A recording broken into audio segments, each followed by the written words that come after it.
بسم اللہ الرحمن الرحیم۔ آج کی یہ پریس کانفرنس مظلوم فلسطینیوں کے ساتھ اظہار یکجہتی کے لیے منعقد کی جا رہی ہے۔ جمعۃ الوداع کو یوم القدس کے عنوان سے ہر سال پچھلے تقریباً 42 سال سے منایا جا رہا ہے، اور آج کے روز مرکزی امام بارگاہ سے ایک عظیم الشان ریلی نکالی جاتی ہے، لیکن چونکہ اس وقت ملک ایک وبائی صورتحال کا شکار ہے اور فیصل آباد میں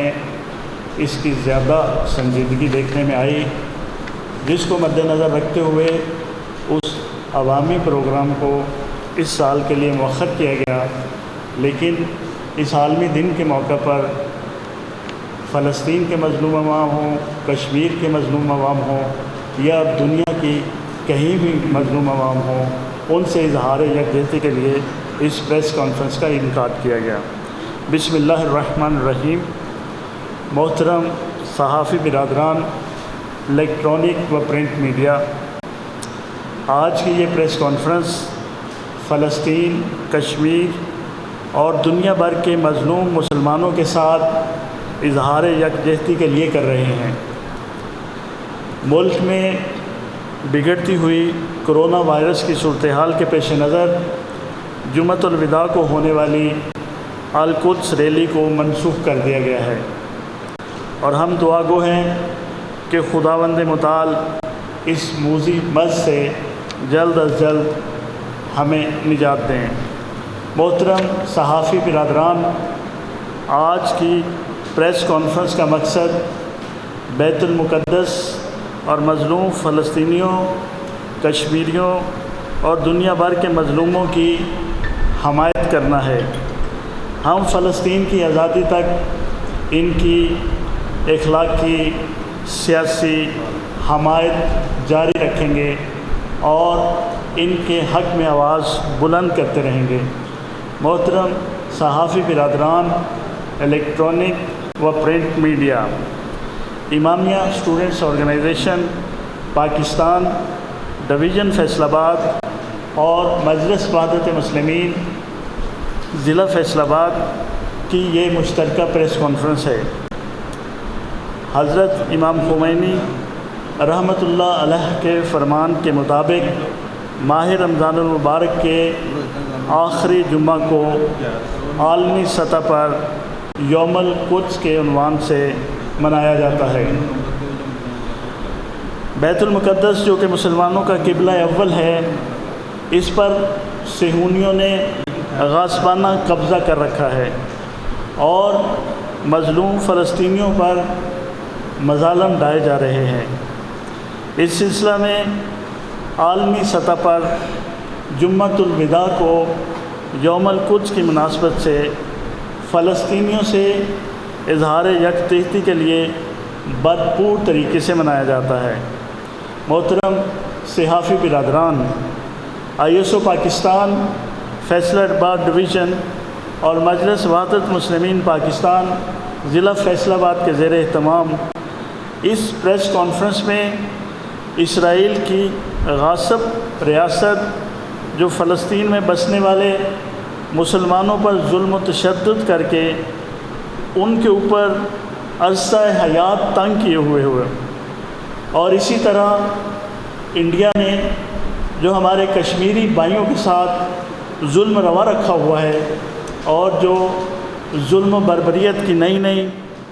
باتیں، نئے نئے انداز اپنائے جاتے ہیں، ہم ان کی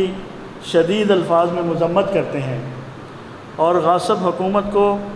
متنبہ کرتے ہیں کہ اس ظلم و ستم اب زیادہ دیر نہیں چلے گا۔ مسجد اقصیٰ مسلمانوں کا قبلہ اول ہے اور خانہ کعبہ کی طرف منہ کرنے سے پہلے مسلمان بیت المقدس کی طرف رخ کر کے نماز ادا کرتے تھے۔ اسی لحاظ سے یہ مسلمانوں کے مقدس ترین مقامات میں سے ایک مقام ہے، لیکن صہیونی ریاست اور اس کے اعلی کاروں نے اور عالمی سامراج نے مل کر اس پر قبضہ کر کے اسرائیل کے جو مضمون مقاصد حاصل کرنا چاہتے ہیں، یعنی یہاں میں کہنا چاہتا ہوں کہ عالمی سامراج اسرائیل اور اسرائیل کے پشت پناہی، عالمی سامراج سے مراد ہے امریکہ اور اس کی ناجائز اولاد اسرائیل اور اس کے حواری، جو مضمون مقاصد حاصل کرنا چاہتے ہیں اسرائیل کی ریاست کو وجود دے کے اور گریٹر اسرائیل کا نعرہ لگا کے اور دنیا پر ایک عالمی حکومت قائم کرنے کا خواب دیکھنے والوں کو جو یہ مضمون مقاصد اس کے ذریعے حاصل کرنا چاہتے ہیں، ہم یہ بتانا چاہتے ہیں کہ ہم ان کے سامنے ایک بہت بڑی ریزسٹنس ہیں اور ہم ان کو کبھی بھی ان کے اپنے مضمون مقاصد میں کامیاب نہیں ہونے دیں گے۔ فلسطین میں آئے دن نہتے شہریوں پر حملے کیے جاتے ہیں، نوجوان، بوڑھے، بچے اور عورتیں بھی محفوظ نہیں ہیں، حتیٰ کہ ان کی عزت و ناموس بھی محفوظ نہیں ہے۔ اسی طرح کشمیر کے اندر بھی ہمارے نوجوانوں کو بے دردی سے شہید کر دیا جاتا ہے، ان کو پابند سلاسل کیا جاتا ہے، عورتوں کی عصمت دری کی جاتی ہے، کبھی پیلٹ گنوں کے ذریعے ان کو معذور کیا جاتا ہے، کبھی کرفیو کے ذریعے ان کے لیے کھانا اور ان کا ناطقہ بند کیا جاتا ہے۔ ہم ان تمام اقدامات کی مذمت کرتے ہیں۔ بانی پاکستان حضرت قائد اعظم محمد علی جناح نے اسرائیل کے متعلق دو ٹوک پالیسی اختیار کرتے ہوئے اسرائیل کو تسلیم کرنے سے انکار کر دیا تھا، اور آج بھی حکومت پاکستان اسی پالیسی پر قائم ہے جو کہ قابل ستائش ہے۔ پاکستان کا خواب دیکھنے والے حضرت علامہ اقبال نے اپنی شاعری میں صہیونی حکومت کے ظلم و ستم کو آشکار کیا ہے۔ یاد رہے، انقلاب اسلامی ایران کے بانی، اس صدی کی سب سے بڑی شخصیت اور سب سے بڑا انقلاب لانے والے، میری مراد انقلاب اسلامی ایران جو 1979 کو وقوع پذیر ہوا، یہ ایک ایسا انقلاب تھا کہ جس نے دنیا کا رخ بدلا اور ایک بہت بڑی شہنشاہیت کو عوامی طاقت کے زور پر سرنگو کیا۔ اسی شخصیت نے، امام خمینی رحمۃ اللہ علیہ نے مسلمانوں عالم سے اپیل کی ہے کہ ہر سال ماہ مبارک رمضان کے آخری جمعہ کو جمعۃ الوداع یعنی یوم القدس کے عنوان سے منایا جائے اور اسرائیل کے مظالم سے پردہ اٹھایا جائے۔ امام خمینی نے فرمایا کہ اگر تمام مسلمان آپس میں اکٹھے ہو کر ایک چلو بھی اسرائیل پر ڈالیں تو اس غاصب ریاست کا وجود صفحہ ہستی سے مٹ جائے گا۔ ISO Pakistan, امامیہ students organisation Pakistan کو یہ اعزاز حاصل ہے کہ سرزمین پاکستان پر سب سے پہلے صہیونیت کے خلاف آواز اٹھائی۔ ڈاکٹر محمد علی نقوی جو کہ بانیان ISO میں سے تھے، جن کو لاہور میں شہید کر دیا گیا تھا، سب سے پہلے انہوں نے مرد آباد امریکہ کا نعرہ پاکستان کے اندر لگایا اور پاکستانیوں کو اس طرف متوجہ کیا۔ اسی وجہ سے ہر سال جمعۃ الوداع کو ISO پاکستان اور دیگر تنظیموں، بلکہ ہمارے جو پچھلے پروگرامز میں اس میں تمام مسالک کے افراد اور علماء اکرام شرکت کرتے تھے، اور انشاءاللہ آئندہ بھی جب یہ پروگرام ہوں گے تو ایک اچھا میسج اور ایک اچھا مسلمانوں کی طرف سے مشترکہ پیغام جائے گا۔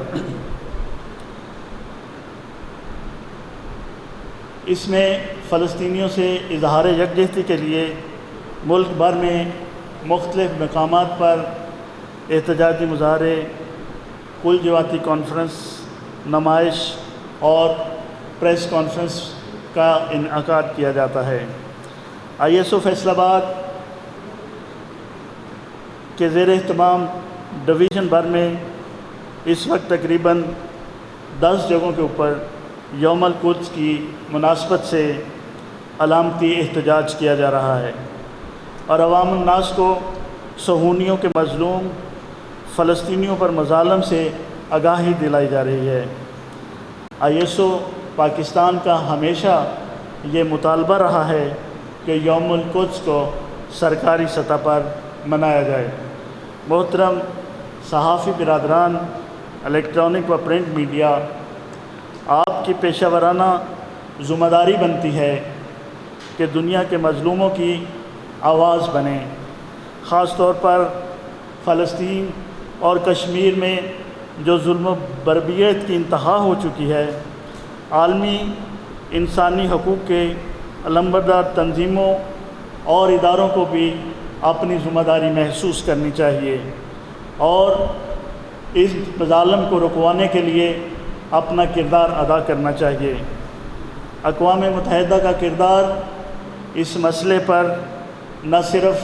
مایوس کن ہے بلکہ قابل مذمت ہے۔ اسی طرح OIC کی خاموشی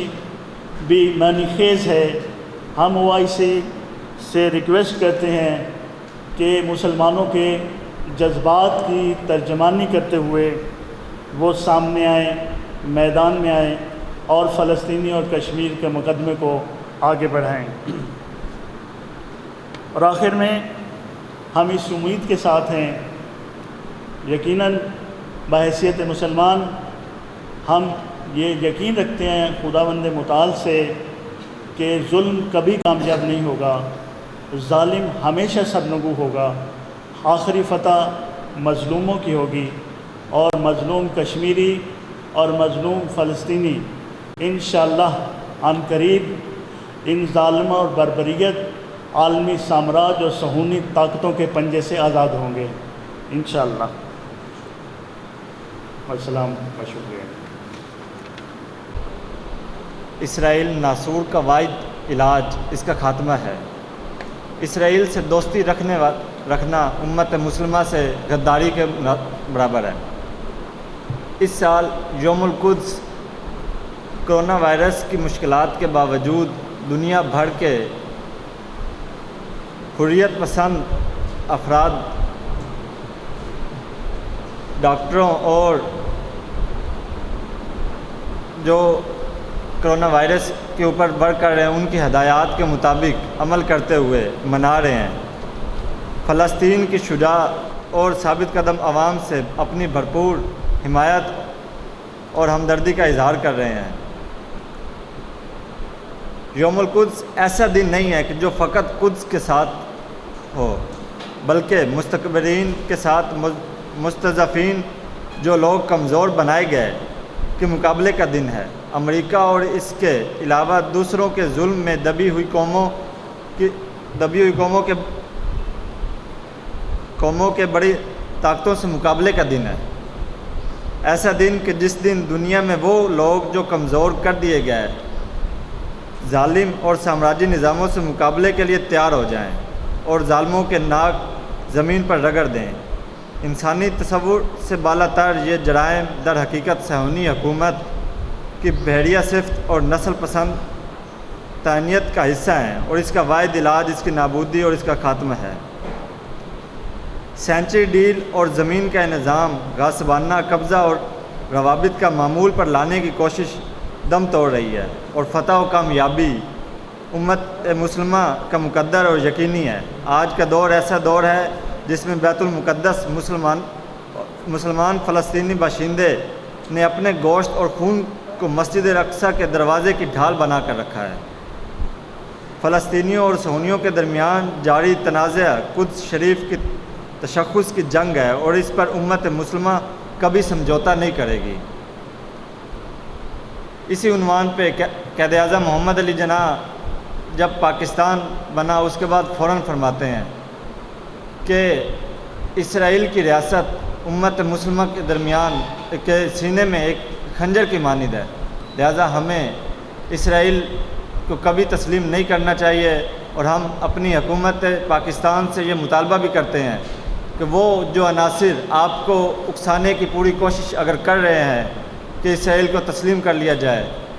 آپ ان کا مقابلہ کریں، اور جو مسلم ممالک اسرائیل کو تسلیم کرنے پہ لگے ہوئے ہیں ہم ان کی مذمت کرتے ہیں کہ وہ امت مسلمہ کا جو ایک نقطہ وحدت ہے قبلہ اول، اس کی تشخص کو برقرار رکھنے میں ناکام ہو رہے ہیں۔ والسلام۔ الشیطان الرجیم، بسم اللہ الرحمن الرحیم۔ انتہائی مشکور ہوں تمام تر الیکٹرک میڈیا اور پرنٹ میڈیا کا، صحافی برادران کا، بالخصوص اپنے قائد محترم جناب سید ڈاکٹر افتخار حسین نقوی صاحب کا۔ آپ کو جیسا کہ معلوم ہے کہ ہم عرصہ دراز سے تقریباً 42 سال سے یوم القدس کے حوالے سے ریلیز نکالتے ہیں پورے پاکستان میں، پاکستان کے سمیت پوری دنیا میں شیعہ حیدر کرار میدان عمل میں ہر جگہ پہ آپ کو نظر آتے ہیں۔ جہاں پر بھی کسی مظلوم پر ظلم ہوتا ہے ہم انشاءاللہ تعالیٰ آپ کو وہاں پہ نظر آتے ہیں۔ آج کی اس عظیم پریس کانفرنس کا مقصد جو کہ ریلی تھا، لیکن حالات حاضرہ کے پیش نظر کورونا کی وبا سے ملک پاکستان گزر رہا ہے، اس لحاظ سے ہم نے پریس کانفرنس میں اپنا احتجاج ریکارڈ کرانے کے لیے آپ صاحبان کو زحمت دی۔ آپ کو پتہ ہے کہ پورے فلسطین میں ماؤں سے ان کے بیٹوں کو چھینا جا رہا ہے، بہنوں کو ان کے بھائیوں سے، بیویوں کو ان کے سہاگ سے الگ کیا جا رہا ہے، بچوں پر ظلم ڈھایا جا رہا ہے، معصوم بچوں پر آئے دن وہاں پر ایسے ایسے مظالم ڈھائے جاتے ہیں کہ جن کی نظیر ہمیں کہیں نظر نہیں آتی۔ تو الحمدللہ السید عظیم لیڈر، 20ویں صدی کے عظیم لیڈر آیت اللہ العظمیٰ السید اللہ خمینی کے حکم کے مطابق ہم 42 سال سے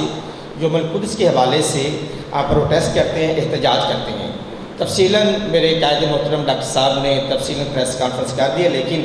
یہاں پر آپ کے توسل سے، آپ کے وساطت سے میں حکومت وقت پاکستان سے اور بالخصوص عوام پاکستان سے یہ کہتا ہوں، جہاں پر ہم مظلومین کشمیر کے حق میں نکلتے ہیں یا کہیں اور ظلم ہو مسلمانان عالم پر، وہاں پر واجب ہوتا ہے بلکہ اوجب ہوتا ہے، ہم ان کے لیے نکلتے ہیں۔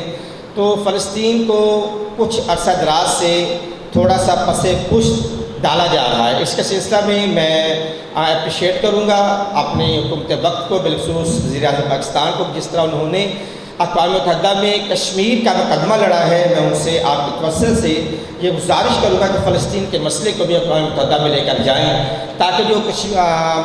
فلسطین کی مظلومین عوام پر جو ظلم ڈھائے جا رہے ہیں ان کا ازالہ ہو سکے، اور بیت المقدس جو ہمارا قبلہ اول ہے اس کی آزادی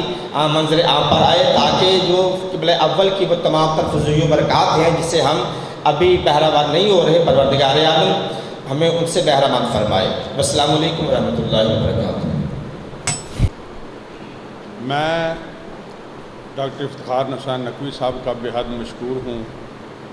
کہ وہ یہ معاملات اکثر اٹھاتے رہتے ہیں، نشاندہی کرتے رہتے ہیں۔ جس طرح کہ 9-10 مہینے ہو گئے ہیں مقبوضہ کشمیر میں جو کرفیو لگایا گیا ہے، وہاں پر نہ دوائی مل رہی ہے، نہ کسی کو اسپتال میں لے جایا جا رہا ہے، نہ کسی کو باہر نکلنے دیا جا رہا ہے۔ اللہ تعالیٰ کی لاٹھی بڑی بے آواز ہے۔ جب مودی نے لاک ڈاؤن لگایا تو کئیوں ماؤں، بہنوں، بھائیوں کی آواز جو کہ عرش معلیٰ تک پہنچی۔ آج اللہ تعالیٰ نے ان کی آواز کو سن لیا، اور مودی نے صرف مقبوضہ کشمیر میں لاک ڈاؤن لگایا، اللہ تعالیٰ نے پوری دنیا میں کرونا وائرس بھیج دیا۔ یہ ہماری غلطیوں اور کوتاہیوں کا سبب ہے، کیونکہ ہم اسلام سے دور ہو چکے ہیں۔ مقبوضہ کشمیر کے مسلمان آج پس رہے ہیں، ایک دفعہ بات اٹھا دی جاتی ہے پھر خاموش ہو جاتے ہیں۔ میں اپنے حکمرانوں سے گزارش کروں گا کہ بعض اوقات ایسی باتیں ہیں جو کہتے ہیں کہ لاتوں کے بھوت باتوں سے نہیں مانتے، ایسے معاملات بھی ہوتے ہیں۔ ہمارے مسلمانوں میں بہت بہت جرار اور بہت بہت بہادر لیڈر ہوئے ہیں، لیکن ہمارے مسلمانوں نے ان کو